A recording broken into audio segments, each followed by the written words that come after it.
샬롬. 네, 속장님들 안녕하세요. 저는 협성대학교회를 섬기고 있는 조동욱 목사입니다. 올 한 해 동안 속장으로서 하나님의 사역에 이바지하시는, 감당하시는 우리 속장님들, 하나님의 은혜가 여러분의 삶의 자리 가운데 함께 하시기를 진심으로 간절히 소원합니다. 여러분들이 계시기 때문에 우리 교회가 말씀 위에 강건하게 세워지고 또 세워질 줄을 믿습니다. 우리 목회자들이 우리 속장님들 위해서 나날이 기도할 테니까요. 힘내시고요. 또 여러분들 육적으로나 영적으로나 날마다 낙심되는 일을 만나지 않으시도록 날마다 중보하는 목회자들이 되겠습니다. 너무 감사드리고요. 2024년 속회교육, 특별히 올해부터 처음 이제 속장이 되신 성도님도 계시기 때문에 속회를 어떻게 운영하고 진행해야 되는지 참 부담감이 앞서실 수도 있을 것 같아요. 그래서 어떻게 속회 진행하시면 되는지를 좀 간략하게 이렇게 영상으로 좀 만들었거든요. 눈으로 한번 읽어보시고 또 귀로 한번 들어보시면서 속회 운영하는 방법, 또 속회 어떻게 또 감당하시면 되는지 한번 확인해 주시면 감사하겠습니다. 자, 그러면 지금부터 본격적으로 한번 진행을 하겠습니다. 속회 공가 그리고 속회 진행하시는 방법에 대해서 먼저 간략하게 좀 소개를 드릴까 합니다. 먼저 속회 공가는요, 기독교 대한감리의 교육국에서 출간한 공가를 올해도 작년과 다르지 않게 사용하기로 했고요. 특별히 2024년 속회 공가, 우리가 사용할 이 공가의 특이점이 있다면, 세계사 속에 발견되는 예수 그리스도의 사역, 또 예수님의 역사에 대해서 살펴본다는 특이점이 있습니다. 성경 말씀은 역사의 주인이신 하나님이 어떻게 세상을 주관하시고 또 어떻게 역사를 이끌어 가셨는지를 보여주는 책이거든요. 그 가운데서 우리를 향한 하나님의 아주 가장 귀한 역사는 이 땅에 누구를 보내신 사건일까요? 네, 바로 예수 그리스도를 보내신 사건입니다. 우리 예수님은 이 땅에서 하나님의 뜻을 이루시면서 사역하셨거든요. 그렇기 때문에 그리스도를 주로 고백하는 교회 역시도 하나님의 뜻을 이루는 공동체가 되어야 합니다. 이 내용에, 이러한 내용에 관심을 가진 이 속회 공과는 1년 동안 역사의 주인이신 하나님께서 세계 역사의 흐름 속에 어떻게 구원 계획을 완성해 가시는지 우리에게 안내해 줄 길라잡이 역할을 할 것입니다. 그래서 그렇게 어렵게 쓰여져 있는 내용은 아니에요. 그리고 또 한 주마다 한 번씩 제가 여러분들에게 그 공과 내용을 좀 소개해 드릴 거니까 너무 어렵게 생각하지 마시고요. 특별히 이 손괴 공과는 이제 52주에 해당하는, 이제 다시 말하면은 총 52개의 주제를 가지고 다루고 있는 내용이에요. 특별히 우리가 1월부터 2월까지는 성경 공부반을 운영하다 보니까 속회 모임을 따로 가지지 않았죠. 그렇기 때문에 이제 올 3월부터 속회 공과의 커리큘럼에 따라서 국가부터 우리가 다루게 될 거고요. 국가로부터 올해 마지막 주일이 이제 12월 29일이에요. 그래서 52과까지 총 44번이 되겠네요. 44번의 속회 모임을 갖게 될 거고요. 이 공과를 통해서 우리가 속회를 진행하게 될 것 같습니다. 특별히 이 공과에 다뤄진 이제 내용을 어떻게 속장님들께 소개해드리고 또 교육을 할 것인지에 대해서 목회자들이 좀 고민을 많이 해봤어요. 고민을 많이 해봤고요. 저희가 결정한 방법을 여러분께 소개해드리려고 하는데요. 주 2회 저를 만나게 되실 겁니다. 먼저 첫 번째는 매주 토요일, 매주 토요일 저녁 8시에 우리 교회 그 유튜브 채널을 통해서 제가 이렇게 제작한 영상을 여러분들에게 올려드리면 여러분들이 영상 속에서 저와 함께 공과 내용, 요약된 내용을 여러분들이 이제 같이 배우고 또 이해하는 시간을 먼저 가질 거고요. 그러니까 매주 토요일마다 우리가 모이는 거는 비대면으로 만나게 된다는 말씀인 거예요. 그렇게 먼저 첫 번째로 만나게 되고요. 그리고 매주 주일 매주 주일 오전 9시 30분에 기도실에서 우리가 속장 모임을 갖도록 하겠습니다. 자, 정리를 하면요. 주 2회 제가 여러분들을 만날 건데 매주 토요일에는 유튜브를 통해서 교회 채널을 통해서 여러분들이 영상을 보시면서 공과 내용을 한번 확인해 주시는 거고요. 또 공과에 달려있는 나눔 질문들을 좀 확인을 미리 하셔서 미리 준비를 좀 해보시고 이렇게 확인을 하시면 되겠습니다. 그리고 매주 주일마다 우리가 아침 9시 30분에 모였을 때는 이제 그 내용을 가지고 다시 한번 뭐 복습도 해보고요. 내용을 다시 한번 확인하고요. 그리고 속회를 준비하는 마음으로 우리가 잠깐 기도하는 그런 시간을 좀 가질 거니까요. 여러분들 부담 갖지 마시고 저를 일주일에 2번 만나시는 거니까 속회 공과 내용을 또 참고하시고 또 이해하시는 데에는 크게 어려움이 없으실 거라고 생각을 합니다. 두 번째, 진행 방법인데요. 지금 눈으로 보시는 바와 같이 크게 8개의 절차, 8개의 순서를 따라서 이제 속회를 진행해 주시면 됩니다. 한번 먼저 눈으로 따라 한번 읽어 주시고요. 제가 한 10초 후에 설명 다시 하겠습니다. 한번 확인해 주세요.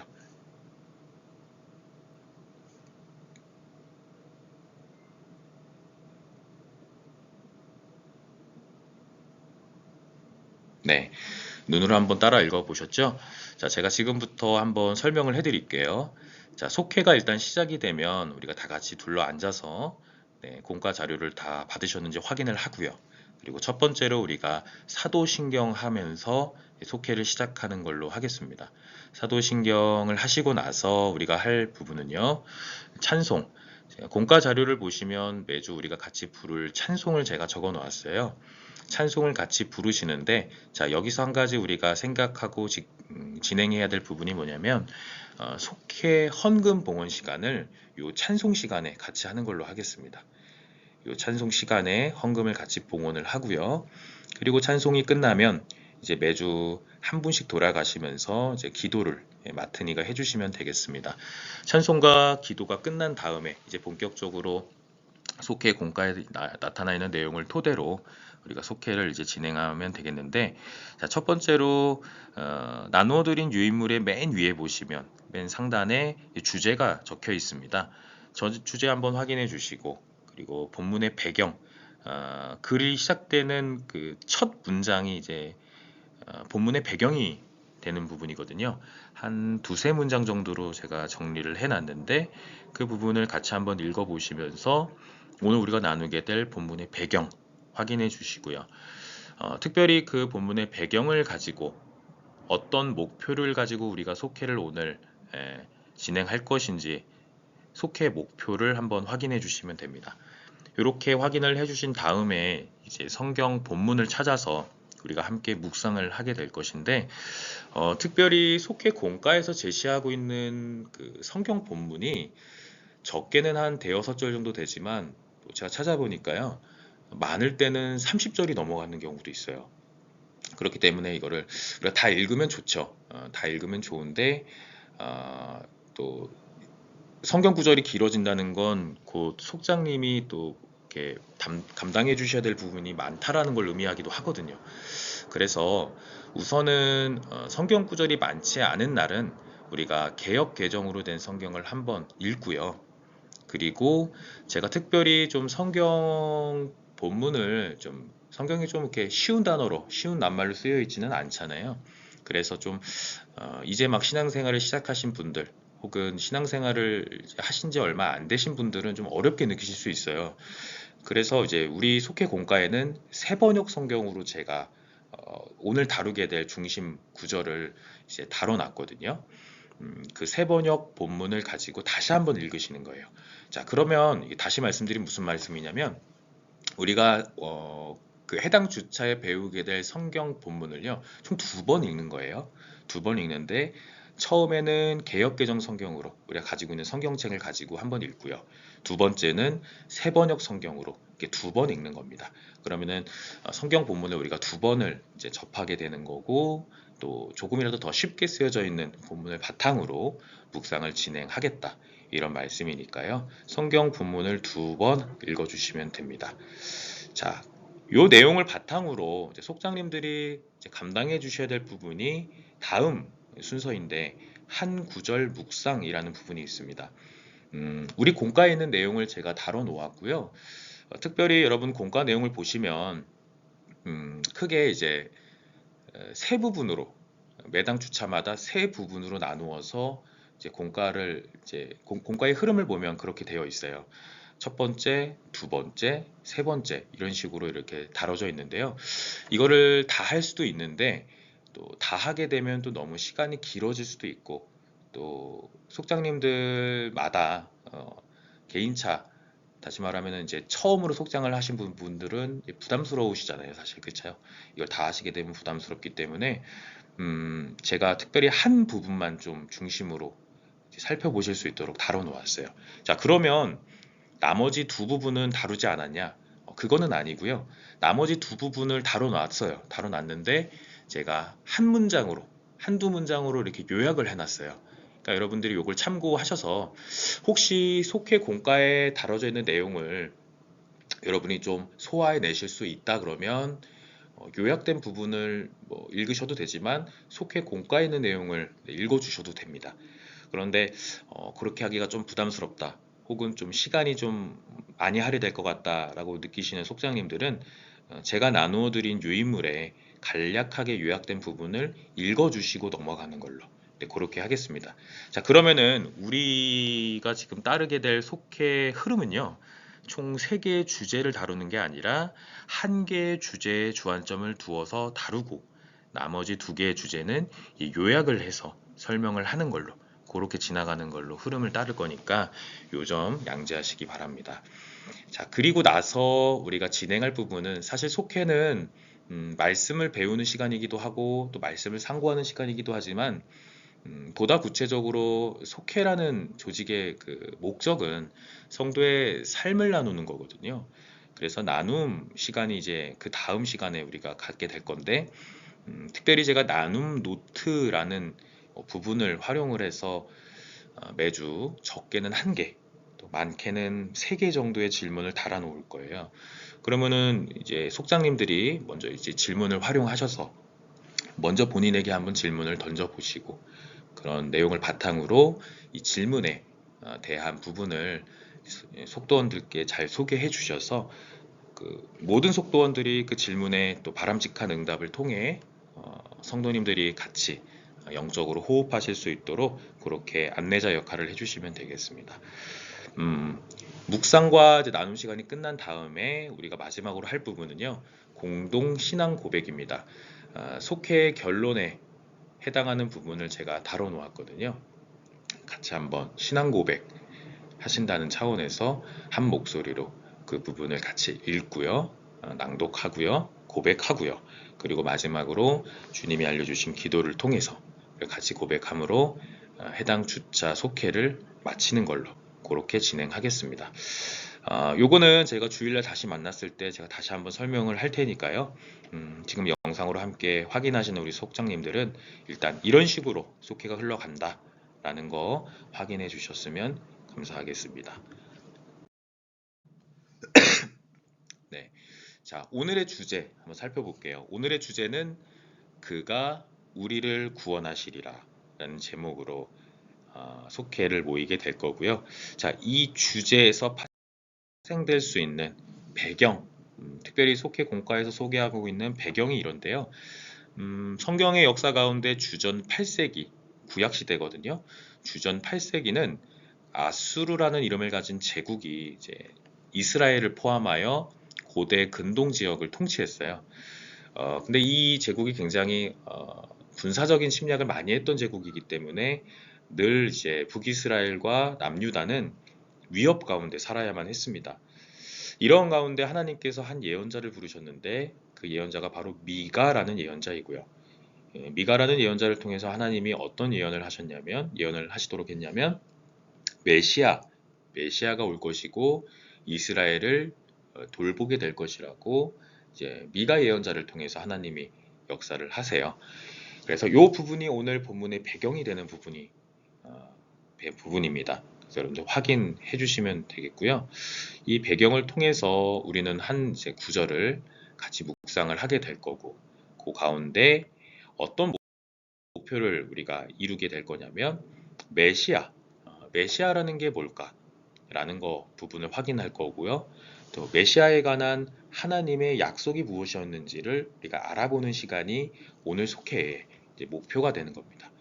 이 부분은 참고하시고요. 자, 오늘의 주제와 이제 목표를 확인했으니까 이제 오늘 우리가 살펴볼 구절이 나와야 되겠죠. 특별히 공과에는 미가서 5장 2절로 15절까지 내용을 다뤄놨는데, 이 중에서 저는 이제 미가서 5장 2절로 4절, 3절만 꼽아서 여러분들과 함께 살펴보려고 해요. 그래서 요 성경에 대한 부분을 이제 개역개정으로 먼저 읽어주시고요. 그리고 새번역 성경으로도 한번 같이 읽어주시면 됩니다. 제가 여기 영상에선 다루지 않았는데 제가 새번역 성경으로 한번 읽어드릴게요. 한번 들어보시기 바랍니다. 그러나 너 베들레헴 에브라다야, 너는 유다의 여러 족속 가운데서 작은 족속이지만 이스라엘을 다스릴 자가 내게서 내게로 나올 것이다. 그의 기원은 아득한 옛날 태초에까지 거슬러 올라간다. 그러므로 주님께서는 해산하는 여인이 아이를 낳을 때까지 당신의 백성을 원수들에게 그대로 맡겨 두실 것이다. 그 뒤에 그의 동포, 사로잡혀 가 있던 남은 백성이 이스라엘 자손에게로 돌아올 것이다. 그가 주님께서 주신 능력을 가지고 그의 하나님이신 주님의 이름이 지닌 그 위엄을 의지하고 서서 그의 때를 먹일 것이다. 그러면 그의 위대함이 땅끝까지 이를 것이므로 그들은 안전하게 살아갈 수 있을 것이다. 아멘. 네, 새번역 성경으로 제가 읽어드렸고요.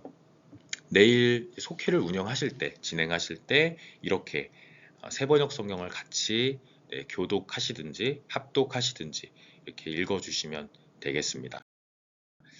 자, 그 다음 부분 이제 속장님들에게 이제 맡겨 드리는 부분인데 한 구절 묵상입니다. 한 구절 묵상. 지금부터 이제 공과 내용을 토대로 제가 간략하게 똑같이 따라 읽으면서 그 중에서 중요하다고 생각하는 부분을 좀 꼭 집어 설명을 해드릴 거거든요. 그래서 우리 공과 내용 참조하셔서 같이 필기도 해보시고 또 제가 안내하는 내용 잘 한번 들어주시면서 내일 속장님들 감당해 주셔야 되는 부분이니까 한번 확인해 주시면 감사하겠습니다. 자, 먼저 핵심 부분에 대한 부분입니다. 같이 한번 따라 읽으면서 확인해 주시면 감사하겠습니다. 네, 이렇게 이제 다뤄놓았어요. 공과 내용과 똑같은 내용이고요. 제가 한번 읽어보겠습니다. 미가 선지자는 구원자가 탄생할 곳이 베들레헴 에브라다라고 구체적으로 예언했습니다. 베들레헴은 유다의 여러 족속 가운데서 보잘것없는 마을이었지만 다윗의 후손으로 오실 메시아의 탄생이 약속되었습니다. 자, 여기에서 보시면 제가 진하게 표시를 해놓고 밑줄을 그어놓은 개념들이 있어요. 이런 개념들을 중심으로 제가 이제 소개를 좀 해드릴 거예요. 주석을 달아드릴 테니까 여러분들 소화하실 수 있는 분은 이 내용을 같이 좀 언급을 해주시면 속도원들이 이해하실 때 조금 더 수월하시겠죠. 요거는 여러분들 이제 상황에 맞게 그렇게 참조해 주시면 되겠습니다. 자, 먼저 구원자라는 부분 제가 진하게 표시를 해두었는데요. 구원자가 무엇을 의미할까? 이게 중요하겠죠. 왜냐하면 미가 선지자는 구원자가 탄생할 곳이 어딘지를 예언한 선지자니까요. 그러니까 구원자라는 개념이 이제 미가서에선 굉장히 중요한 개념일 텐데요. 자, 히브리어로 메시아를 뜻하는 낱말이 바로 구원자입니다. 그러니까 메시아는 구원자를 의미하는 거예요. 우리가 메시아라는 표현은 잘 알고 있잖아요. 그렇죠? 그러니까 메시아가 구원자입니다. 뜻이. 그래서 구원자가 탄생할 곳, 메시아가 탄생할 곳을 예언한 사람이 바로 미가이겠네요. 자, 그 다음 부분을 보면은 그 탄생할 곳이 어딘지를 설명하고 있죠. 그곳이 어디라고 설명합니까?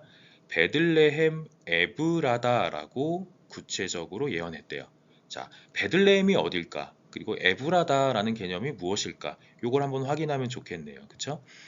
사실 베들레헴이라는 표현은 우리가 잘 알고 계셔요. 그죠? 베들레헴이라는 곳이 어딘지는 잘 알고 계신데 에브라다가 무엇인지는 잘 모르실 수 있어요. 좀 생소하실 수 있거든요.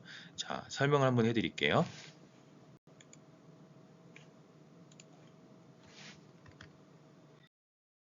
자, 베들레헴은 예수님이 출생하신 곳이고요. 어, 베들레헴이라는 뜻이 떡집이라는 뜻이거든요. 떡집. 떡집이라는 뜻이고, 뭐 그보다도 우리가 예수님 출생하신 곳으로 잘 알고 있는 곳입니다. 에브라다라는 지명은 이제 베들레헴의 옛 이름이에요. 그래서 베들레헴이라는 말을 쓰기도 하고요. 에브라다라는 말을 쓰기도 하고요. 미가서 5장 2절에 나타난 말씀에 의거해 볼 때는 베들레헴 에브라다라는 말을 쓰기도 합니다. 그러니까 똑같은 말이에요. 베들레헴의 옛 지명을 뜻하는 표현이 바로 에브라다다. 이렇게 확인을 하시고 넘어가시면 되겠고요. 예수님이 출생하신 곳, 우리가 예수님이 이 땅에 오실 때 아주 뭐 모든 사람에게 칭송을 받을 왕처럼 아주 부유하게 이곳에 오시지 않았잖아요. 모든 것을 다 포기하시고 내려놓으시고 이제 미천한 곳으로 오신 분이 바로 예수님이에요. 그거에 대한 설명을 잘 해고 있는 부분이 이제 다음 문장이 되겠네요. 유다의 여러 족속 가운데서 보잘것없는 마을이었지만, 자, 이것이 중요하고요. 베들레헴이란 곳은 그렇게 뭐 눈에 띄게 뭔가 이스라엘이라는 나라 속에서 뭐 이렇게 중요한 역할을 했던 곳은 아니었나 보죠. 보잘것없는 마을이라고 소개를 하고 있습니다. 자, 그런데 중요한 게 뭐냐면 이 베들레헴이라는 곳에서 다윗의 후손으로 오실 메시아의 탄생이 약속되었기 때문에 그렇기 때문에 베들레헴이 중요한 곳이라는 거죠. 자, 예수님은 다윗의 후손이십니다. 왜냐하면은 마태복음 1장을 보면 그 예수님의 족보가 나오거든요. 그 중에서 다윗의 이름이 거론이 돼요. 유다 지파의 후손인 다윗, 그 다윗 가문으로부터 나신 분이 바로 예수님입니다. 그러니까 구약에서 예언했던 이 내용이 신약에서 성취가 된다라는 것에서 볼 때 다윗 가문으로부터 예수님이 오신다는 사실은 굉장히 중요한 포인트가 되겠죠. 자, 또 다른 말로 베들레헴은 곧 다윗의 고향이기도 해요. 그러니까 이 부분은 어떤 우연의 산물이 아니라 하나님의 역사 가운데 예수님이 오시는 그 과정이 정확하게 예언되었고 성취가 될 것임을 정확하게 증명하고 있는 부분이라는 것이죠.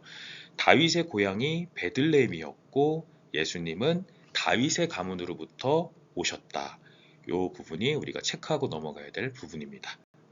자, 다음 부분 넘어가 볼게요. 제가 읽겠습니다. 그러나 메시아의 도래가 예정되었다 해도 그들의 상황은 달라진 것이 없었습니다. 해산하는 여인이 아기를 낳을 때까지 진통을 견뎌야 하듯 이스라엘 민족도 메시아가 올 때까지 더 인내하며 견뎌야 했습니다. 네, 이 부분은 그냥 이렇게 읽어보시면 이해가 될 것 같아요. 자, 아수르라는 제국이 남유다와 북이스라엘을 침략하려고 아우성입니다. 그런데 이스라엘은, 남유다는 상대적으로 아수르보다 힘이 없었기 때문에 그들의 상황은 굉장히 어렵고 낙심이 따르는 상황이었어요. 분명히 하나님께서는 미가 예언자를 통해서 메시아가 올 것이라고 말씀을 하시는데 문제는 그들의 상황은 여전히 어려움의 연속이었다는 거죠. 마치 해산하는 여인이 아이를 낳을 때까지 수많은 진통을 견뎌내잖아요. 그런 상황처럼 이스라엘 민족 역시도 메시아가 올 때까지 요구되는 게 있었어요. 그게 뭐냐면 바로 인내하며 견뎌야 했다라는 것이죠. 자, 다음 넘어가 볼게요. 하나님은 인내의 시간이 지나면 약속한 대로 남은 백성이 다시 돌아올 것이라고 말씀하셨습니다. 그리고 예언대로 구원자 예수님은 베들레헴에 태어나 하나님의 약속을 이루셨습니다. 우리도 역시 변함없는 하나님의 약속을 믿고 인내하면서 구세주 예수님이 내 삶의 주인이 되시도록 해야 합니다. 라고 되어 있네요. 자, 여기서도 이제 두 부분만 우리가 살펴볼게요. 첫 번째는 남은 백성. 제가 진하게 표시해 두었죠. 두 번째는 구원자. 부분입니다. 자, 남은 백성이 누구일까? 물론 예언자들에 따라서 이 남은 백성이라는 표현을 이제 간간히 사용하는데 조금씩 다르게 표현은 합니다만 궁극적으로 볼 때 남은 백성은 곧 신실한 사람을 일컫는 말입니다. 그러니까 어떠한 상황에 처해 있다 할지라도 하나님의 말씀에 기초하여 신실하게 그 말씀을 살아내려고 노력하는 사람, 다시 말해서 그런 사람을 남은 백성이라고 한다는 거죠. 그래서 하나님은 인내의 시간이 지나면 지금 겪고 있는 안타까운 상황들 속에서도 하나님의 말씀, 하나님의 약속을 믿고 신실하게 따르는 사람들을 위해서, 그 사람들을 위해서 일하신다라는 내용이 되는 겁니다.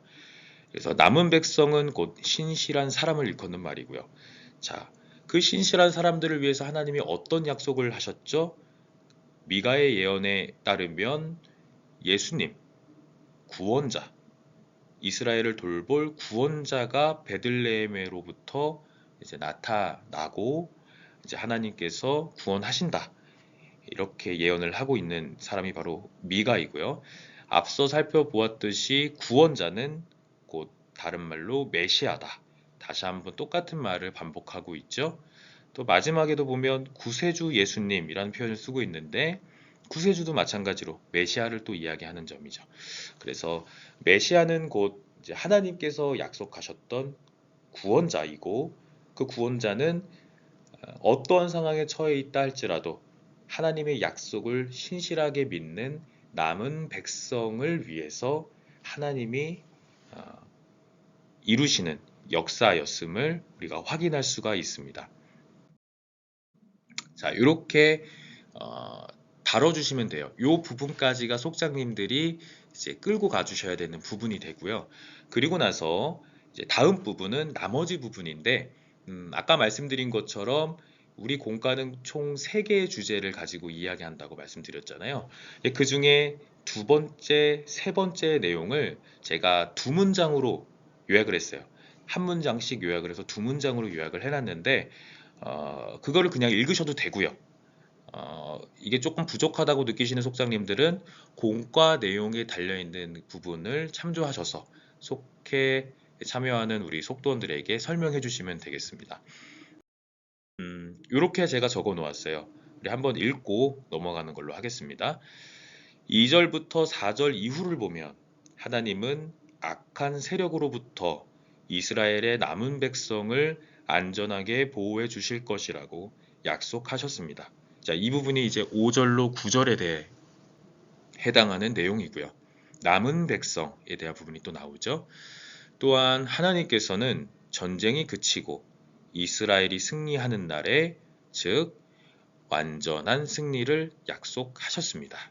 이 부분이 10절로 죄송합니다. 15절까지의 내용입니다. 자, 그래서 속회 공과는 15절까지의 내용을 다루고 있는데 특별히 우리는 그 중에서도 2절부터 4절까지의 내용만 다뤘잖아요. 그러니까 그 부분은 중심적으로 다뤄주시고 나머지 부분은 이렇게 짤막하게 그래도 어떤 내용인지는 우리가 알고 넘어가야 하니까 이 부분을 읽어주시면 된다라는 말씀입니다. 자, 이해가 되셨죠? 자, 거듭 해당 주차에 제가 제작을 해서 배부해드리는 자료를 참조하셔서 그냥 요약된 부분만 읽고 넘어가셔도 되고요. 그게 조금 부족하다고 생각하시는 속장님들은 공과 내용에 있는 그 부분을 택하셔서 읽어주셔도 되고 또 나름대로 이해하신 부분을 설명하셔도 되고 그렇게 진행하셔도 된다는 말씀입니다. 그 다음 마지막 부분은 결론 부분인데요. 우리가 오늘 다루었던 내용을 이제 마지막 부분, 공과의 마지막 부분을 그대로 제가 넣었어요. 이 부분을 이제 결론이라고 보고 제가 정리를 해 두었거든요. 이 부분은 다 같이 읽고 넘어가는 걸로 그렇게 하겠습니다. 자, 다 같이 한번 읽어볼까요? 이 세상의 구원자로 오신 메시아, 그분은 모든 악을 이기고 완전한 승리를 주십니다. 악한 세상에서 굴복하지 않고 승리하려면 우리는 악한 세력으로부터 보호하실 뿐만 아니라 완전한 승리를 주시는 예수님을 믿어야 합니다. 예수님을 믿고 그 말씀을 따를 때 예수님의 승리가 곧 나의 승리가 될 줄 믿습니다. 아멘. 우리 사랑하는 협성대학교의 모든 성도님들의 고백이 되기를 주님의 이름으로 간절히 바라고 또 소원합니다. 이 부분이 이제 결론 부분에 해당하는 것이고요. 자, 이렇게 해서 한 구절 묵상에 대한 부분은 마치는 걸로 이렇게 진행해서 마치는 걸로 하고요. 자, 그 다음 이제 중요한 부분은 나눔 노트에 대한 부분입니다. 나눔 노트. 특별히 담임 목사님께서 이제 제안하시는 부분은 사실 성도님들의 삶이 서로 교통되고 또 서로 나누어지고 그렇게 해서 끈끈한 주님 안에 끈끈한 공동체가 되었으면 좋겠다. 이게 또 담임 목사님께서 또 바라시는 부분이고요. 저 역시도 마찬가지고요. 또 우리 교회를 섬기고 있는 모든 목회자가 공통으로 가지고 있는 동일한 생각입니다. 그래서 오늘 공부한 내용을 토대로, 그러니까 오늘 학습한 내용을 토대로, 오늘 묵상한 내용을 토대로 해서 제가 적게는 한 개, 또 많게는 세 개 정도의 질문을 여러분들에게 제안할 거예요. 그럼 이 질문을 가지고 여러분들 나름대로 그 질문에 응답을 하시고 성도님들과 함께 생각을 나누고 또 신앙을 나누는 삶을 나누는 시간으로 그렇게 활용을 하셨으면 좋겠고요. 자, 이번 주 질문은 크게 세 가지. 오늘 우리가 같이 나누었던 묵상했던 내용을 토대로 제가 세 가지의 질문을 준비를 해왔고요. 이렇게 세 가지 내용 확인하실 수가 있겠습니다. 특별히 구원자, 메시아로 오신 분은 예수님이시고요. 예수님의 다른 말은 곧 이제 겸손이죠. 또 예수님의 사역의 다른 말은 겸손입니다. 수고하고 무거운 짐진 자들아 다 내게로 오라 라고 말씀하셨던 예수님은 본인을 어떤 분이라고 소개하시냐면 나는 마음이 온유하고 겸손하다라고 말씀을 하시거든요.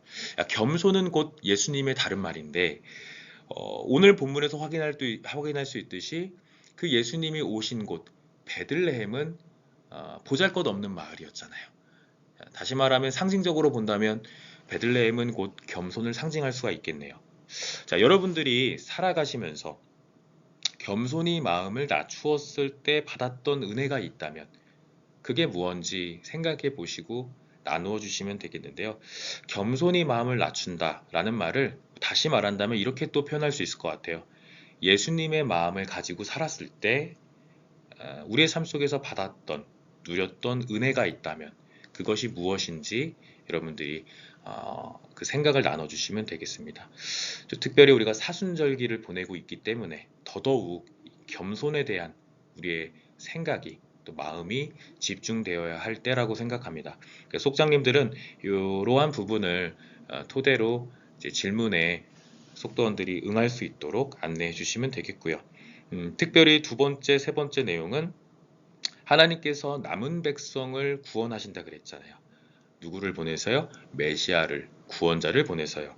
그래서 우리가 현재 살아가면서 인내해야 할 것이 있다면 그것은 무엇인지 밝히실 수 있는 선에서 적어보실 수 있는 선에서 같이 삶을 나누셨으면 좋겠어요.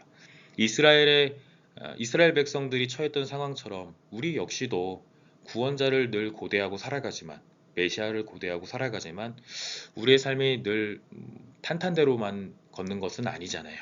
우리 역시도 녹록지 않은 삶을 만나고 살아가는데 그런 가운데 우리가 믿음 잃지 않도록 인내해야 할 것이 있다면 그것은 무엇인지 이 부분에 대해서 속도원들이 응답할 수 있도록 도움을 주시면 좋겠고요. 자, 마지막으로 끝내 하나님께서는 우리에게 완전한 승리를 주시겠다고 말씀하시는데 자, 그렇다면 우리가 살아가면서 주님이 나와 함께 하셨다.